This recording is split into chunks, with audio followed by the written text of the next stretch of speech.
In this video, I'm going to be telling you some of my biggest insights on ayahuasca. So if you're interested, stay tuned.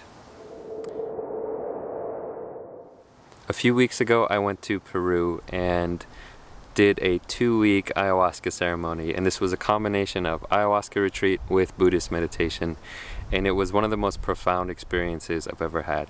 So in this video today, I'm going to talk about one of the biggest realizations that I had while on this retreat.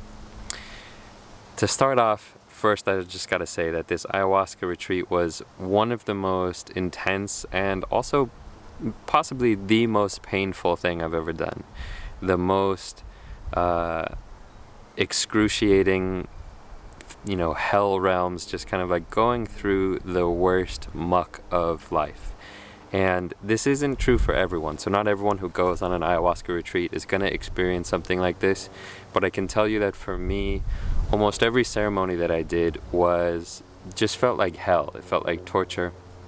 There were moments of extreme connection and bliss and euphoria and peace and contentment. But a lot of it was going through some pretty hard times. And I think this is part of what ayahuasca is teaching us. It's how to go through the difficulty, how to learn how to cultivate self-compassion, how to love yourself even when things are difficult. So ayahuasca, sometimes they call it Mother Ayahuasca, they call it the grandmother. And in many ways what it's like is, the grandmother ayahuasca or Mother Aya, it's like she hits you over the head with a hammer and drags you through the mud. But going through those experiences are actually very valuable if you have the right frame of mind.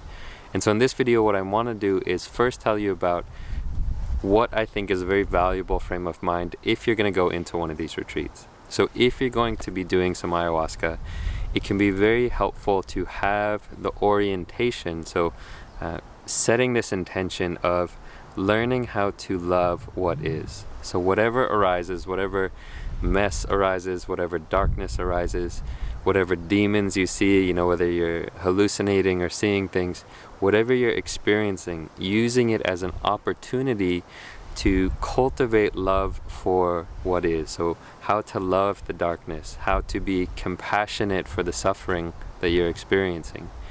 In many ways, this is, what I think of is the whole purpose of spiritual practice, is learning to love what is.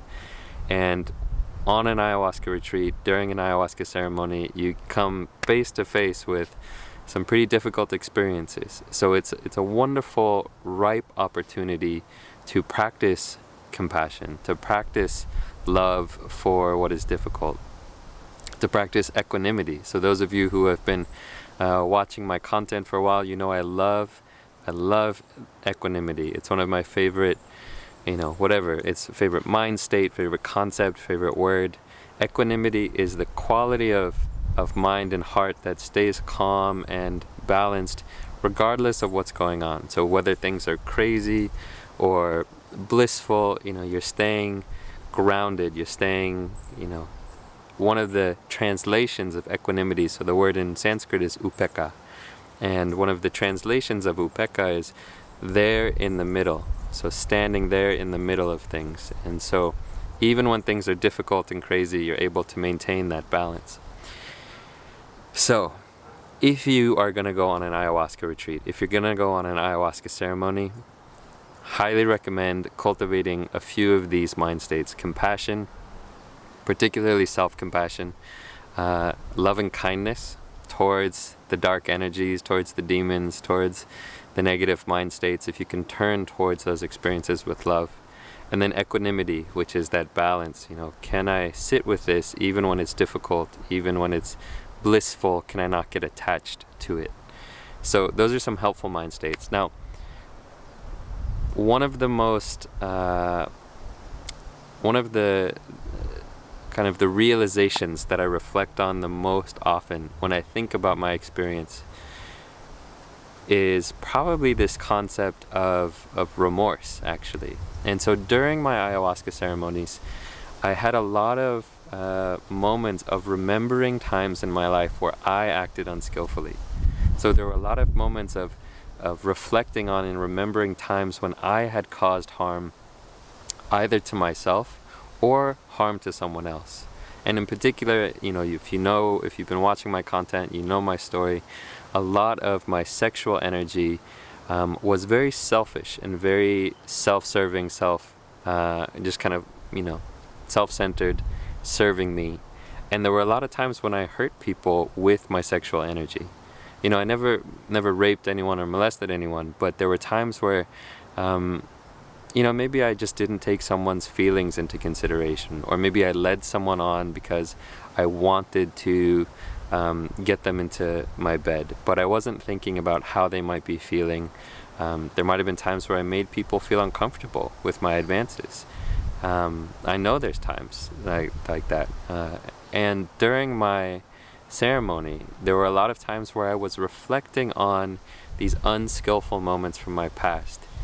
And it's just this feeling of, oh man, that was so unskillful, that was so harmful.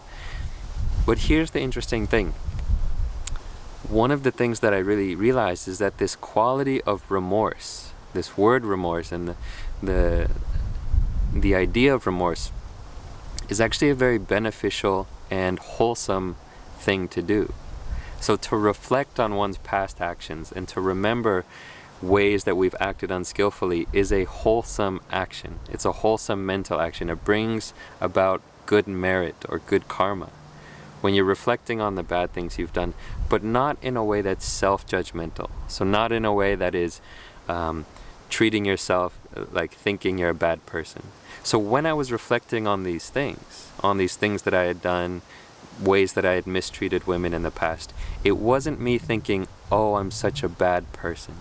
It was me thinking, oh, that was so unskillful. Make sure you don't do this again in the future. And that's why it's skillful, is that when you reflect on what you've done in the past, and it comes from a place not of thinking you're a bad person, comes from a place of recognizing, oh, I am a good person inherently. The Buddha would often start his sermons by saying, oh, nobly born. Oh, you who are nobly born.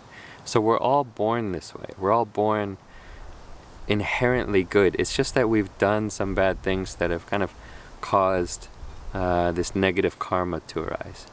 So this reflection on remorse, reflecting on the things that we've done that haven't been skillful, is a wholesome thing. And I just want to encourage this practice of reflecting on how have I been unskillful in the past and how can I improve. And in particular in our society, with the political situations, with people like Trump in power and all the violence and the anger and the hatred and the finger pointing that goes on. You did this, you're a bad person. The world needs more remorse reflection, more reflecting on, oh, what have I done in the past? How have I contributed to the suffering of others? Again, not from a place of self-judgment, but from a place of recognizing that you're a good person and that there might be areas that you can improve on. So in terms of my experience on ayahuasca, it was a lot of painful moments. There were a lot of moments where I was just reflecting on, these times where I've been unskillful. And I want to balance that out. I want to say that, it wasn't all bad and negative and nasty.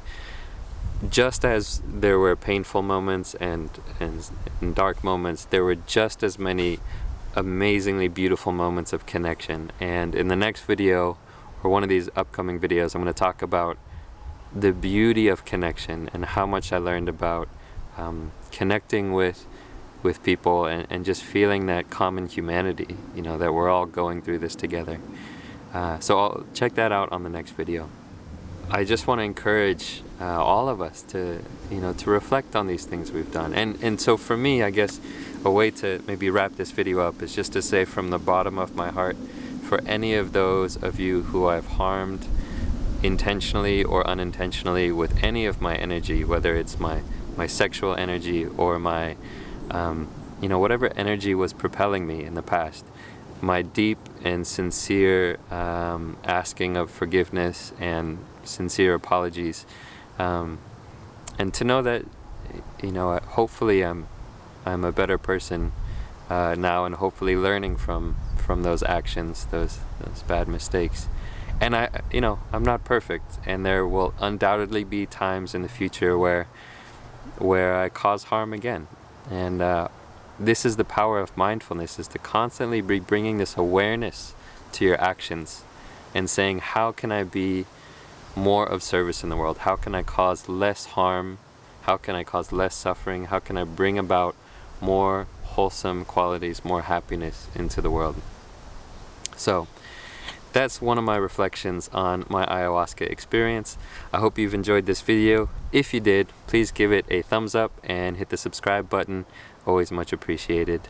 And that's it for now. I hope you're all doing well. We'll see you for the next episode. Peace out.